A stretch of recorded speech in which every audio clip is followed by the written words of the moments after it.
حاجی جب حج سے واپس لوٹ آئے تو اسی دوران یہ معاملہ پیش آئے گا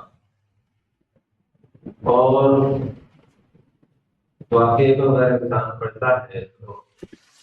آنکھیں نم ہو جاتی ہیں اور انسان غمزدہ ہو جاتا ہے، کیونکہ بے رحمی کے ساتھ اور بے دردی کے ساتھ ایسے لوگوں نے شہید کیا جو خود کو مسلمان کہتے تھے، اور یہ صاف پتہ ہے کہ علم کتنا ضروری ہے۔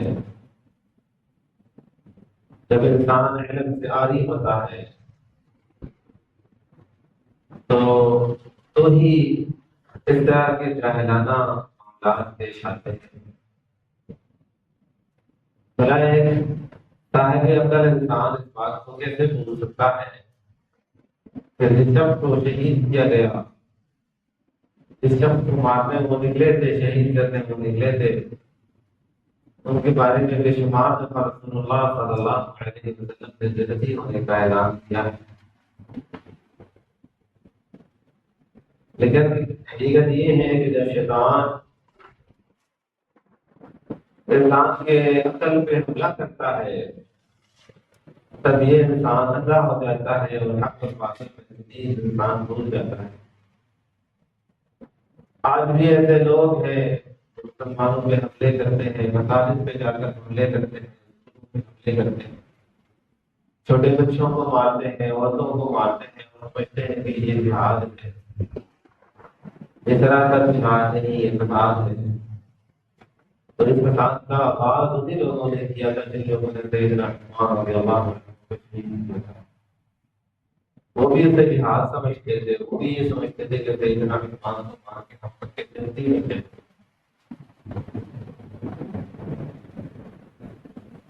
سیدنا عثمان رضی اللہ عنہ کون ہے؟ ان کی سیرت پہ اگر ہم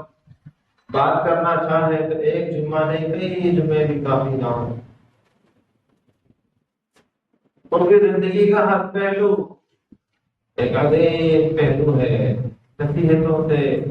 ہر پہلو برابری بھی ہے، ہر پہلو میں نصیحتیں ہیں، ہر پہلو میں اسباب ہیں۔ ان کی گھریلو زندگی کو دیکھو تو اس میں بہت سارے اسباب ہیں، ان کے اور ان کے اللہ کے درمیان کی جو زندگی ہے، عبادت کی جو زندگی ہے، اسے دیکھو، اللہ اس کی کیا ہی بات ہے جس کے بارے میں اللہ قرآن میں فرمائے امن هو قانت آناء الليل ساجدا وقائما، کہ وہ شخص جو ساری ساری رات اپنے اللہ کے سامنے کھڑے ہو کے قیام کے حال میں، سجدے کے حال میں اللہ کی عبادت کرے، اللہ کے سامنے گڑ گڑائے، اس کی تعریف اللہ اپنے کلام میں کرے، اس کی تہجد کی نماز کی اللہ گواہی دے، اس کی عبادات کی تو الگ ہی ہوتی ہے اور اس کے الگ ہی اسباب ہے۔ اگر ان کی زندگی کے دین کے لحاظ سے محنت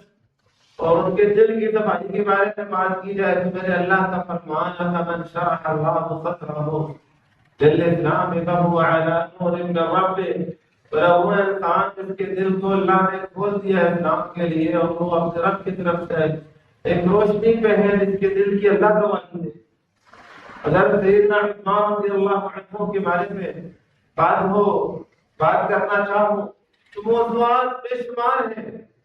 اور ہر موضوع پہ کئی ساری باتیں اور ہر موضوع میں کئی ساری نصیحتیں۔ ایک پہلو کو آج ہم اپنے سامنے رکھتے ہیں، یہ کوشش کرتے ہوئے اللہ سے اتعاظ مانگتے ہوئے کہ اللہ بھی ہمیں ان کے نقش قدم پہ اللہ تعالیٰ ہمیں بھی چلنے کی توفیق عطا فرمائے، اور ہم بھی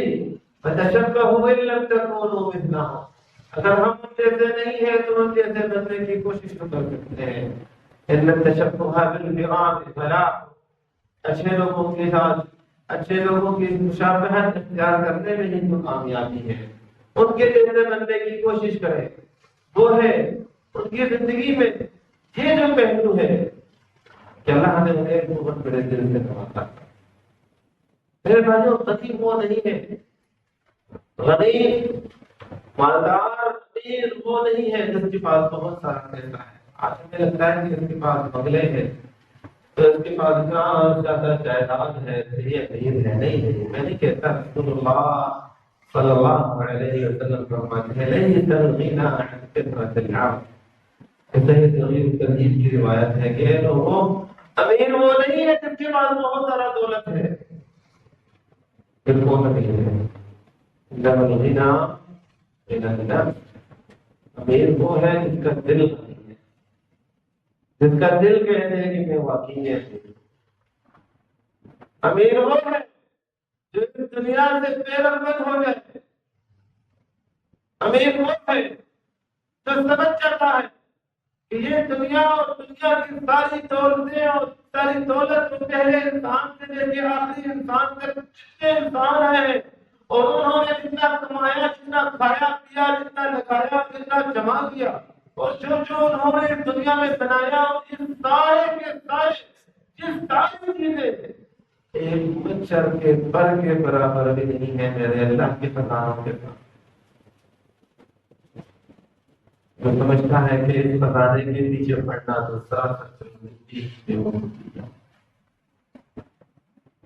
امیر وہ ہے جو جانتا ہے اللہ اشترى من المؤمنین انفسهم واموالهم بان لهم الجنہ، جو جانتا ہے کہ میرا مال بھی اللہ کا ہے، میری جان بھی اللہ کی، مجھے اللہ سے جنت چاہیے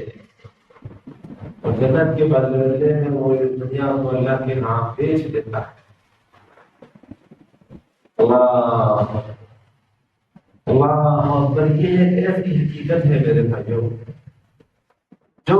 انسان کو اس حقیقت کو سمجھتے سمجھتے زندگی گزر جاتی، لیکن جو اس حقیقت کو سمجھ گیا نا وہ کامیاب ہو گیا۔ دنیا ایک ایسی چیز ہے کہ جتنا اس کے پیچھے بھاگیں گے یہ تمہیں ذلیل کرے گی، یہ تمہیں جھکائے گی، یہ تمہیں گرائے گی، یہ تمہیں لوگوں کی نظروں میں گرا کے رکھے گی، جتنا اس کے پیچھے بھاگو گے یہ اور بتائیں گے اور بھاگو اور محنت کرو۔ اور اللہ کے رسول صلی اللہ علیہ وسلم فرماتے ہیں جو اس دنیا سے غیر الطبیعت اختیار کرتا ہے، من كانت الدنيا همه فرق الله عليه امره وجعل قبره بين عينيه ولم يؤت من الدنيا الا ما كتب له، جس کا مقصد دنیا ہے اللہ اس کے معاملات میں پھیر دیتا ہے، ایک مسئلہ حل کرتا ہے تو دوسرا مسئلہ کھڑا ہو جاتا ہے، اسے حل کرے گا تو تیسرا مسئلہ کھڑا ہوگا، اسے حل کرے تو چوتھا مسئلہ کھڑا ہو گیا، بجلی کا بل آ گیا وہ کلیئر کیا تو گیس کا بل آ گیا وہ کلیئر کیا تو بیٹا بیمار ہو گیا، بیٹے کے مسئلے کو حل کیا تو بیوی بیمار ہو گئی، بیوی کا مسئلہ حل کیا تو کاروبار میں نقصان ہو گیا، کاروبار کو دیکھ لیا، مہمان آ گئے گھر میں خرچے پورے نہیں ہو رہے، وہ معاملہ حل کیا، اب پھر کوئی نہ کوئی پریشانی میں اللہ اس انسان کو بتا دیتا ہے کہ بندے تو تجھے کبھی سے پڑا ہے نا تو اب بھگت، پھر اس میں برکت نہیں ہوتی ہے، وہ جس طرف بھی جاتا ہے تو اسے پریشانیوں کا سامنا کرنا پڑتا ہے، لیکن اللہ اس کی آنکھوں کے سامنے غربت کو رکھ دے گا۔ جس طرح ہم نہیں ایسا کہتے ہیں اگر آپ کالی ایسا پہنیں گے نا تو آپ کو سب کچھ کالے نظر آئے گا، تو غربت کی ایسا پہن لیتا ہے اور وہ چاہے کتنا بھی کما لے اسے لگتا ہے کہ میرے پاس ہے ہی کیا، فلاں کو دیکھو فلاں کو دیکھو فلاں کو دیکھو، نہ میرے پاس یہ ہے نہ میرے پاس وہ ہے نہ میرے پاس وَلَمْ يُؤْتَ مِنَ الدُّنْيَا إِلَّا مَا كُتِبَ لَهُ، کر لے دنیا کر لے بقیہ جمع کر لے مال رکھ لے محنت کر لے ملے گا وہی پر اللہ نے نصیب میں لکھا اسے ایک روپے کا نہ ملنے والا، یہ بھی بات اللہ کے دیکھ لے بندے، لیکن مگر کانت الآخرۃ، جس کا مقصد آخرت اللہ اس کے معاملات کر سکے تو پریشانی نہیں ہونا پڑتا، جہاں دوسروں کو بھاگنا پڑتا ہے، محنتیں کرنی پڑتی ہیں، کوششیں کرنی پڑتی ہیں، اللہ تعالیٰ اس کے معاملات کو ایسے آسان کرتا ہے کہ اسے خود نہیں پتا ہوتا کہ میرے کام کیسے آیا ہوتا ہے۔ اللہ حج کے دن سے پچھلے دنوں میں نے دیکھا حج پہ جانا ہے بہت بڑا مشن ہوتا ہے. اللہ کے ایسے بندے تھے جنہیں پتہ نہیں تھا اور آخری دنوں میں ان کے پاس پیغام آ گئے دیا تیار ہو گیا کے معاملات کو اللہ ایسے آسان کرتے ہیں کہ جہاں تیاری کرتے ہیں مسلمانوں پہ حملہ کرنے کے لیے اور سوچتے ہیں کہ ہم جا کے مدینہ پہ حملہ کر کے ختم کر دیں اور شاید پورے مدینے کے بچے اور عورتیں اور بزرگ اور سب کو ملائیں تو بھی جا کے 50,000 لوگ نہ ہوں. ان سے لڑنے کے لیے صرف 2 لاکھ سپاہی آ رہے ہیں. یہ ایک بہت مشکل معاملہ. اللہ کے رسول نے صحابہ کرام سے مشورہ کیا تو صحابہ نے کہا کہ اللہ کے رسول کو آنے کے لڑ لیتے ہیں. منافق جو تھے انہوں نے کہا کہ ہم ساتھ بات چیت کر لیتے ہیں سمجھوتا کر لیتے ہیں بہت بڑی تعداد میں ہم نے ہاتھ جانا ہے جو اپنے زندگی میں کبھی کٹے لوگ دیکھے نہیں ہیں 2 لاکھ لوگ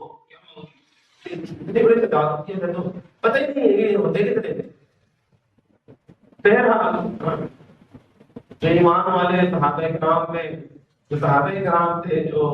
بات کو جانتے تھے کہ جان اللہ کی ہے ہماری اور ہمیں اللہ کو بھی جانے دیں انہوں نے کہا نہیں ہے اللہ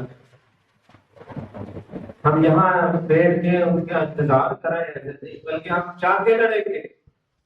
وہ کون ہوتے ہیں ہم پہ حملہ کرنے والے ہم جا کے ان پہ حملہ کریں گے. ہم بتائیں گے کہ ہم مومن ہیں ہم بتائیں گے کہ ہمیں تعدادوں پہ تعداد پہ بھروسہ نہیں ہے بلکہ ہمیں اللہ پہ بھروسہ ہے اور جس کے ساتھ اس کا اللہ ہو اسے کون نہ کر سکتا ہے. بہرحال اللہ کے رسول نے اعلان کر دیا کہ ٹھیک ہے ایسے ہی کریں گے لڑیں گے اس سے جائیں گے مقابلہ کریں گے مریں گے یا ماریں گے لیکن پیچھے نہیں ہٹیں گے. اللہ اس جنگ کی تیاری یہ سب سے مشکل تیاری ہے. جیسے جو قرآن میں اللہ نے الاسرا کے نام سے ذکر کیا کہ مشکل تیاری اور اسی جنگ میں اللہ کے رسول نے کہا جس کے پاس جو بھی ہے وہ لے آئے ابو بکر رضی اللہ عنہ گھر لے آئے تھے سیدنا عمر رضی اللہ عنہ گھر کا آدھا سامان لے آئے تھے صحابہ کرام کے پاس جو کچھ بھی تھا جس کے پاس جو تھا صحابہ کرام لاتے گئے لیکن اس کے بعد بھی ظاہر سی بات ہے بہت بڑی ایک جماعت کے ساتھ لڑی ہے بہت بڑی فوج سے لڑنے جانا ہے نہیں ہے کافی ہمارے پاس اپنے گھوڑے ہی نہیں ہے نہیں ہمارے پاس سواری ہی نہیں ہے. اللہ کے رسول نے فرمایا کہ لوگوں بہت مزید اپنا حصہ ڈالے گا. عثمان رضی اللہ عنہ وہ شخص تھے جن کا ایمان تھا اللہ میں انہوں نے یہ نہیں سوچا کہ میں کتنا کماتا ہوں کتنا لگاتا ہوں کتنا زکات بنتا ہے یہ نہیں بلکہ بیلوں ہو گئے انہوں نے کہا اللہ کے رسول 100 اونٹ میری طرف سے. اللہ کے رسول صلی اللہ علیہ وسلم نے فرمایا ان کو دعا دی اور آپ نے فرمایا کہ نہیں ہمیں اور چاہیے اور کون دے گا. عثمان رضی اللہ عنہ کھڑے ہو گئے کہ یا رسول اللہ 100 نہیں تو پھر 200 اونٹ میری طرف سے 200 اونٹ. اس زمانے میں اونٹ کا مطلب اس طرح آج کل ہمارے پاس یہ لینڈ کروزر گاڑیاں ہوتی ہیں جن کے پاس اونٹ ہو مطلب یہ بندے ہوتے تھے. آج بھی ایسے میں جن کے پاس اونٹ ہے وہ بڑے کروڑپتی ہیں. 200 اونٹ میری طرف سے اور صرف اونٹ نہیں اونٹ میں جو سامان استعمال ہونے سب میری طرف سے سارا ہتھیار اور سارے سامان ہے وہ سب میری طرف سے. اللہ کے رسول نے دعائیں دی آپ نے فرمایا کہ نہیں اور بھی سیدنا عثمان رضی اللہ عنہ نے کہا ہے اللہ کے رسول 300 اونٹ میری طرف سے اور 1000 سونے کے سکے میری طرف سے اور اونٹ میں جو سامان لگنے ہیں وہ سب میری طرف سے. رسول اللہ صلی اللہ علیہ وسلم خوش ہو گئے اور آپ صلی اللہ علیہ وسلم ایسے خوش ہو گئے کہ آپ کا چہرہ مسکراہٹ سے اور خوشی سے چمکنے لگا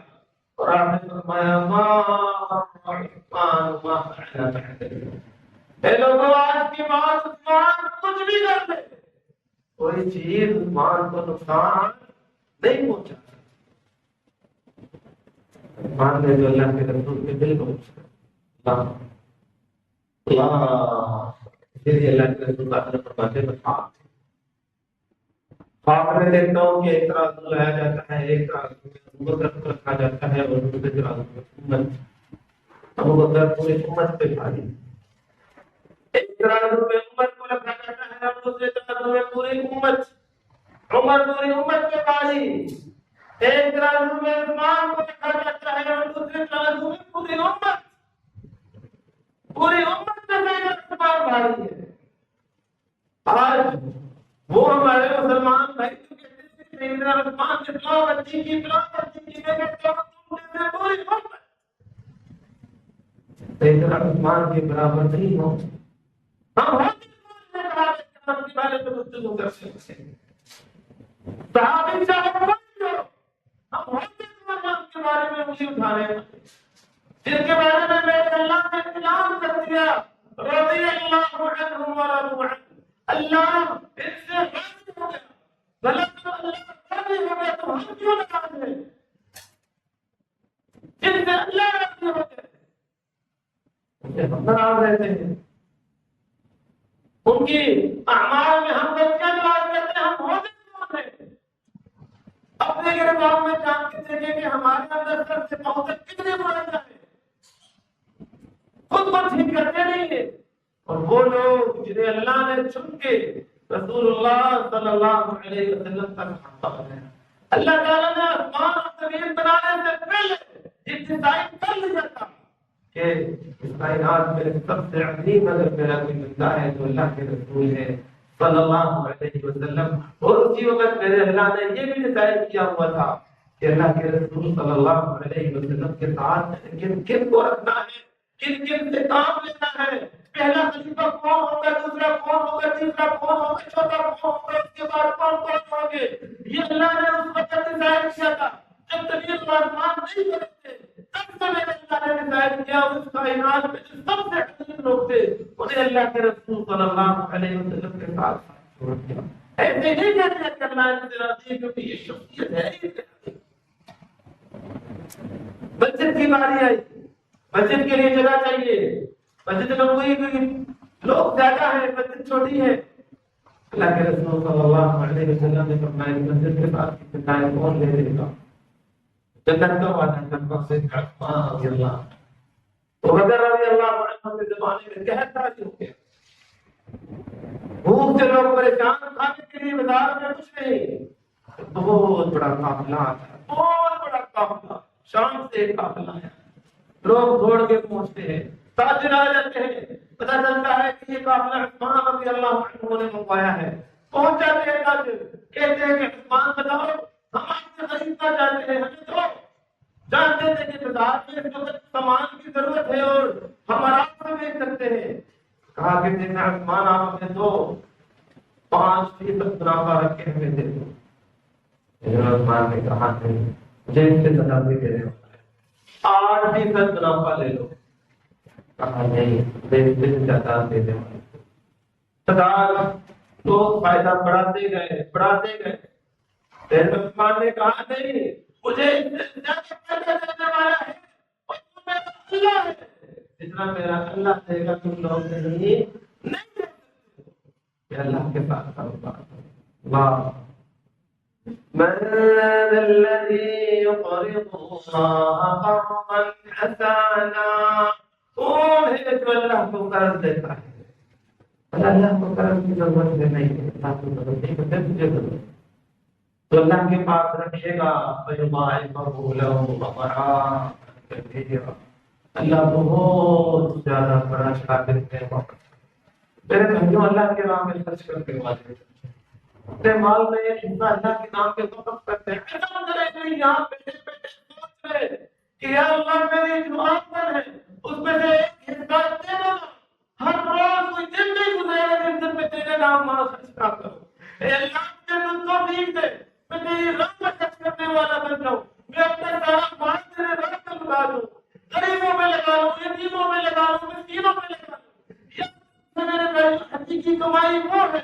جو ہم اللہ کی رضا کے لیے دنیا میں اللہ کے نام میں قربان کر دیتے ہیں۔ یاد رکھیں اللہ کے رسول فرماتے ہیں کہ لوگوں بتاؤ تم میں سے کون ہے جس کو اس کی وراثت کی مال، جو ورثہ ہے جس کی اولاد، اس کے اولادوں کی اولاد، اس کے بھائی بہن، ماں باپ، کس کو ان وراثت والوں کی مال زیادہ محبوب ہے اپنے مال سے؟ صحابہ نے کہا یا رسول اللہ جو ہمارے وارث ہوتے ہیں ان کے مال کو ہمیں محبوب ہوگا، ہمیں تو اپنا مال محبوب ہے۔ تو اللہ کے رسول نے فرمایا کہ جو مال تم سنبھال کے رکھتے ہو وہ تمہارا نہیں، وہ غیر کا ہے، تمہارا وہ ہے جو تم نے لگا لیا، اور تمہارا وہ ہے جو تم نے اللہ کے نام پہ خرچ کر دیا۔ جو تمہارے پاس رکھا ہوا ہے سنبھال کے رکھنا چاہیے، وہ گھر جا کے اسے سنبھال کے رکھنا چاہیے، وہ جگہ سے سنبھال کے رکھنا چاہیے، وہ تمہارا نہیں ہے، وہ وارثوں کا ہے، تمہیں کچھ نہیں ملنے والا، تمہارا وہ ہے جو تم نے لگا لیا، اور تمہارا وہ ہے جو اللہ کے نام میں خرچ کر دیا۔ اللہ ہمیں بھی ان باتوں سے تذکیر دینے کی توفیق عطا فرمائے کہ توفیق عطا فرمائے۔